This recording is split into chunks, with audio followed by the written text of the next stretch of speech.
Welcome to Fast Track, brought to you by Aera, the podcast where we help you get into your first home faster. In this episode, we take a look at why the housing market's heading into uncharted waters this winter, what we could learn from one of New Zealand's more unusual first home purchases, and how to navigate tricky money conversations with your partner. I'm Sherry Kinnear, joined by Aera founder Derek Handley.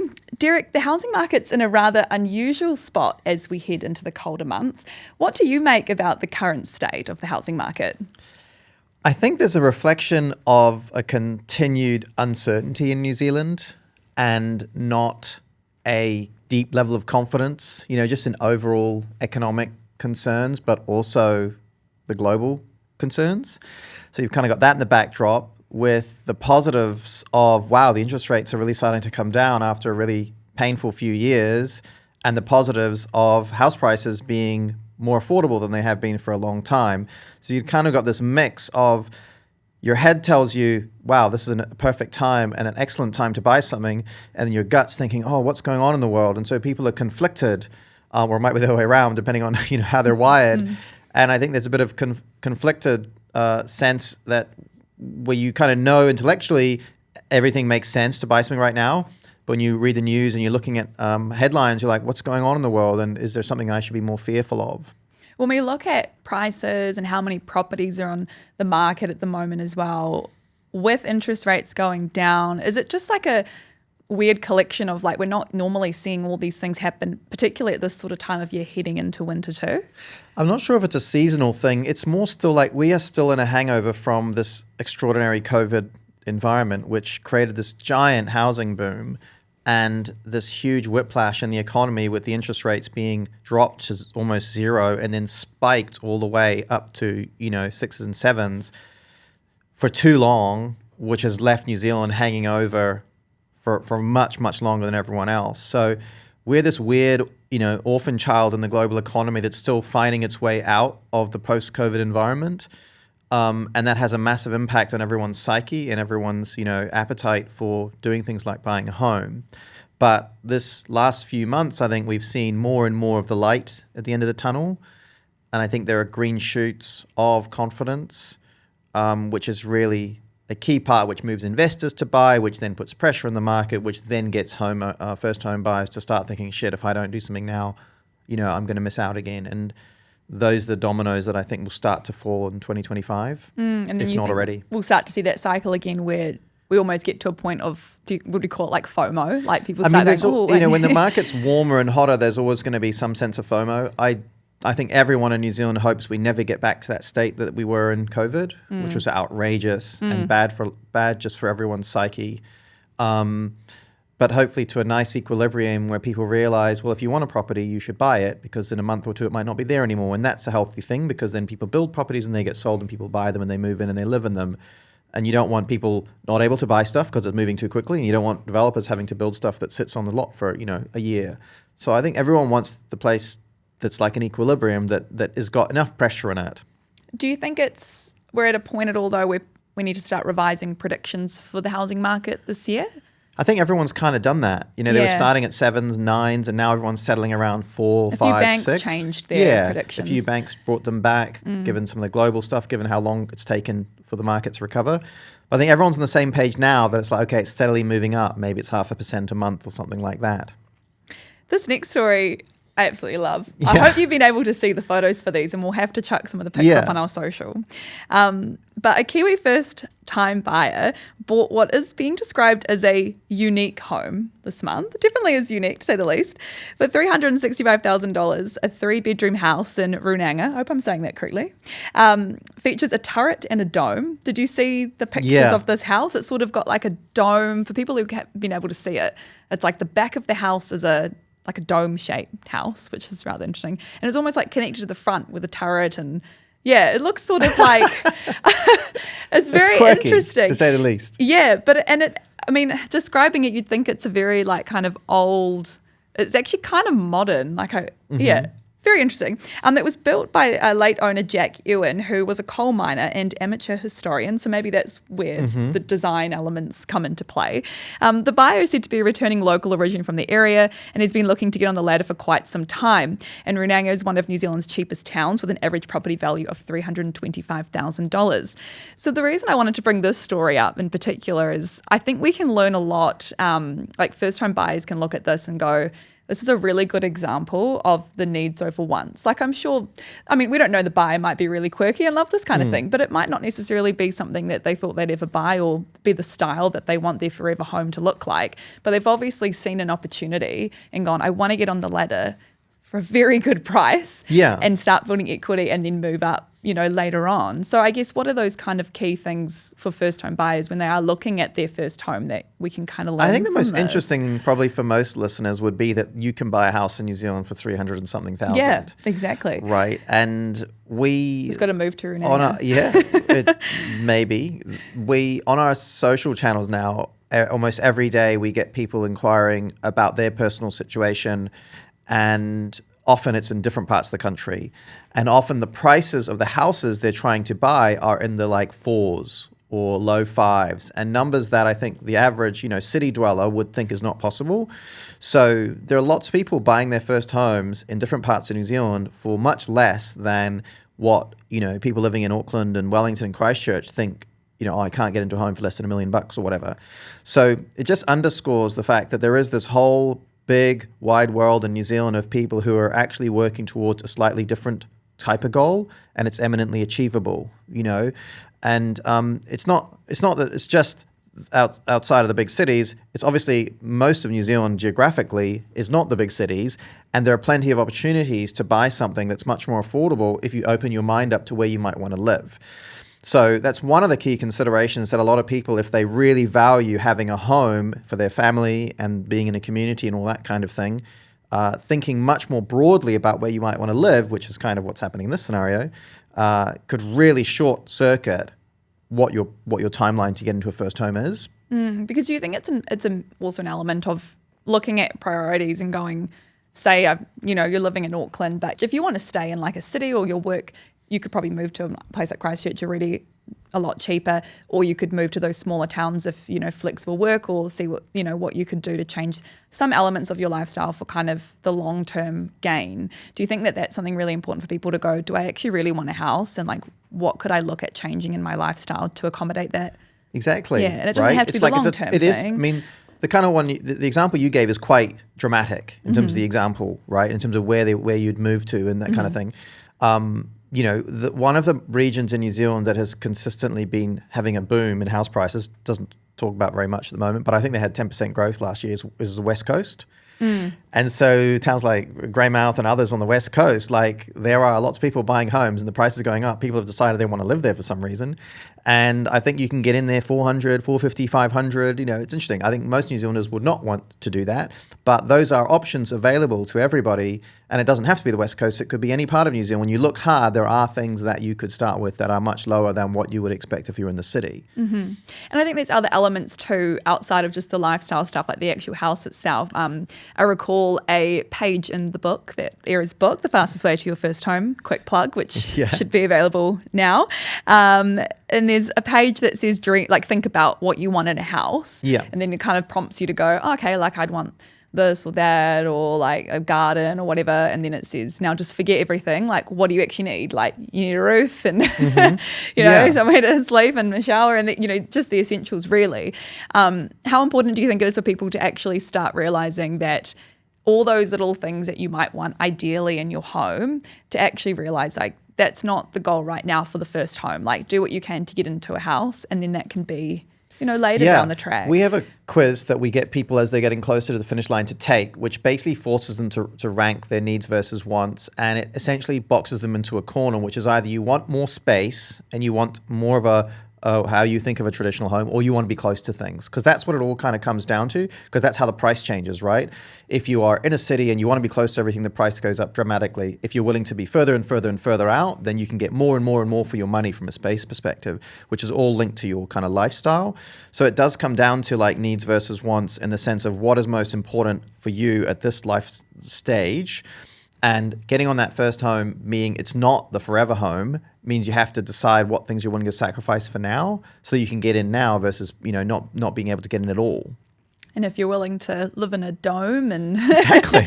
I just want to see what the interior design looks like. Like, how do you... I mean, you've chosen a pretty dramatic example. It doesn't need to be that No, dramatic, right? It doesn't have to be a little igloo house. This might sound unreal to people, but I took one of our members on a home tour on Saturday to homes across multiple suburbs, Massey, Glen Eden, Mangere and Manukau. And we were looking at houses in the high 500s to low 6s and 2 bedrooms, all of which were eminently livable for a first home family, even if they had 1 or 2 kids, like say under 10.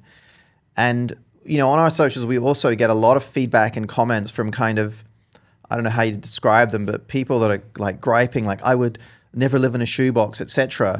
But they're very happy to rent somewhere which may still be a shoebox, which is owned by somebody else. And actually, they've probably never even been into any of these homes. And what really pisses me off about these people is there are people that will buy that home who are extremely proud of everything they've sacrificed to achieve that. And this guy in particular was like in his late 20s. And I would be super proud if I was him, and what we don't need in New Zealand is more like shit stirrers of people who actually have no goal to get a home and just want to complain about a house that they might never get.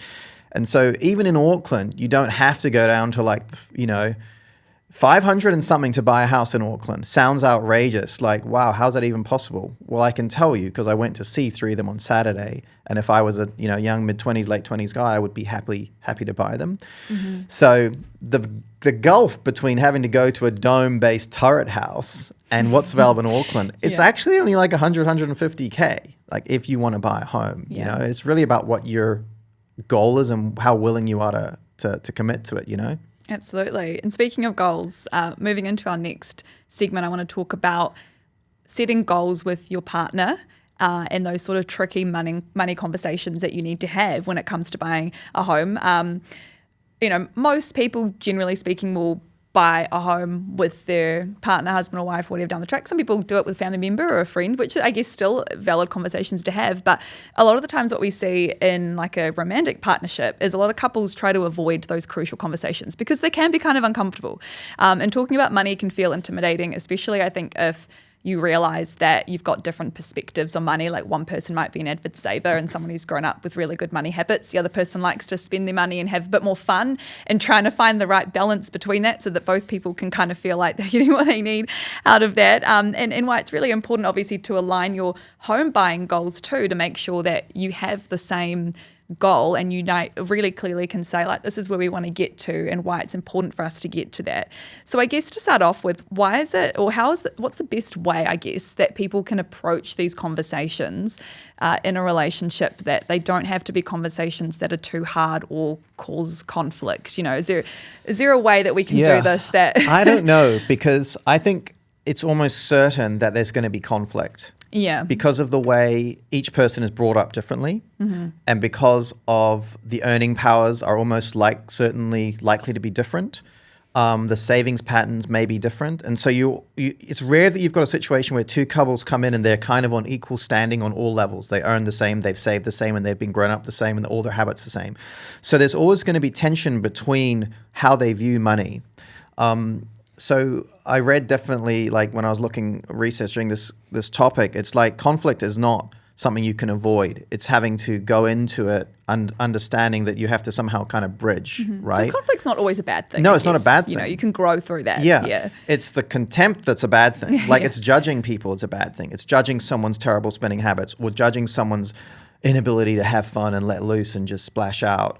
And that's what creates a lot of challenges in the relationship. So again, with Aera, we speak to people every day, and it's interesting how far one person in the couple will get in the process. They might be starting to think about getting ready for the mortgage and pre-approval and having a chat with our coaches. And then in the second or third meeting, they might just send us this has actually happened. Someone sent us a short note saying, it's clear my partner and I don't share the same values about money or what a first home means. So this is all on hold for now. And that's how it comes across. And so when I look at those kind of messages, I'm like, you actually have a lot bigger problems than whether you're going to get a first home or not, because you're with someone that you thought you were going to share your life with and build a home at, and you actually are on the totally different page, whether it's with regards to money or the home. So bringing this stuff forward is totally critical. I mean, everyone that's listening to this, and yourself and myself included, have been in relationships, and we try to manage and deal with lots of different things in them. But the money piece comes in when you're deciding to be more than like roommates that hang out and have fun, and people that instead want to build a life together, you know? Which I guess means that it could be a conversation that needs to be had fairly early on, not something that's delayed years and years down the track, right? As soon as you get hints pretty early on, right? You get hints pretty early on when you're on those early dates, when you're buying those early meals. How does the bills get split? Yeah. Like, how are the presents bought? Like, it's very... I mean, and it's not in terms of quantum. It's in terms of like, what's the person's means and how are they sharing that with you, and how transparent are they on those things? So if you've been in a relationship with someone for 3 or 4 years and you want to buy a home, it's not like it hasn't been littered with clues as to how they think about money. And if you've spent time with their family or their parents, you will also have a background of how they feel about it. But until you actually have the conversation, then you won't have the ability to have the dialogue on what's important for you as a couple, because you don't have to do what your parents did. Yeah. Right. You can make your own path. So you know me, I'm always very much about evidence-based research, right? So I've got a few bombs for you here. Okay. So financial secrecy, which is not being transparent about how you spend your money, what money you've got, and being clear with your couple, increases the chance of breaking up by 200%. Wow. Couples who frequently chat about mutual money goals and milestones are 70% more likely to stay together. And toxic financial behaviors, which include things like guilting each other or shaming each other or judging each other, increase the chance of breaking up by around 50%. Wow, so, that's pretty big figures. It's massive. So I read somewhere that, on the list of like 2 or 3 things that might cause a breakup, money is 100% in the top 3. Yeah. And I'm also not super surprised by that, because money is a big topic and a big thing, and it's not easy. A lot of people find it really difficult to talk about. So buying a first home with a couple is a team sport. Like, you have to do it together. So you have to broach that conversation as early as you're thinking about the goal. And the later you do it, the more likely it is that you're going to discover landmines that may actually end up blowing the whole relationship up altogether. And do you think as well it's one of those things that, as you said before, it's unlikely that you'll have a partnership where both people are on the same, exactly the same income and spending habits, etc. Just finding that common ground or that sort of compromise in the middle, and just seeing like what you can kind of learn from each other and where you can kind of meet in a place that meets everyone's needs and make sure you've got exactly. the right... And you have to have a plan, right? So I'm going to call you the man with the plan, because you've always got a plan. You need to have a plan as to how you're going to work together. Yeah. And it may be that someone wants to spend more money doing a certain thing that you don't value as much, but they do. If you're going to buy a house, you have to have a plan to get the deposit. So you have to work on saving it together. You have to decide how you're going to buy it and own it together. Is it 50-50? Well, if one of you is not doing any work and not contributing to the mortgage, how's that going to work? After you've bought the house, you have to have a plan, because you have to pay the mortgage off. It doesn't end when you get the keys. You still have to pay the mortgage off and live in the house according to a budget, which is another like kind of quasi-evil word. I think a lot of people think budgeting is for like losers or geeks or spreadsheet freaks, whereas actually any wealthy person or any successful person, particularly with money, will be an incredibly good budgeter. You don't create wealth. You don't achieve financial goals. You don't make really important things happen with money without a budget. And I think most people in New Zealand don't probably have even a basic budget individually. But if you're a couple and you're working towards a goal like this, just even a simple budget and starting with a budget in terms of how much we might save and how do we have our different categories for spending is going to be a huge differentiator between a lot of people, to get you to a first home. Yeah, and it's an interesting one to navigate. And I think one thing I'd love to pick up in our next episode would be, as you mentioned there, how you go about splitting it. Are you 50-50? Are you, how that works, especially if one person in the relationship maybe earns significantly more than the other. And then also for those of us who aren't in a relationship and want to buy with a friend or a family member or someone, how possibly you could look at doing that and making sure it's fair as well. So I think that's something that we'll pick up in our next episode. It's really interesting. One last comment on this is, a while ago New Zealand introduced these de facto laws. And again, I don't know how many people are aware of this stuff, but basically you live with someone for, I think it's 3 years. Yeah. You're 50-50. So you're arguing about bills and and all this stuff and who's going to pay for dinner and stuff. If you've been with them for 3 years, it's all 50-50. It could be, technically, if you break up, right? And that means all that you own is now half, and all that you owe is also half. Mm-hmm. So whatever you owe it together, and whatever you own it together. And that is the kind of spirit in which I guess being a couple is meant to be in the first place. Yeah. But if you're not living that and breathing that in the early years as you're thinking about a home, then you're kind of heading towards like an iceberg that's just going to, knock. Better to deal with it early on than leave it for later. Yeah. Well, thank you so much, Sherry, again, for joining me. And thank you so much for listening to this episode. If you liked it, please subscribe, and you can follow us on socials, fasttrack_pod, and we'll catch you next time.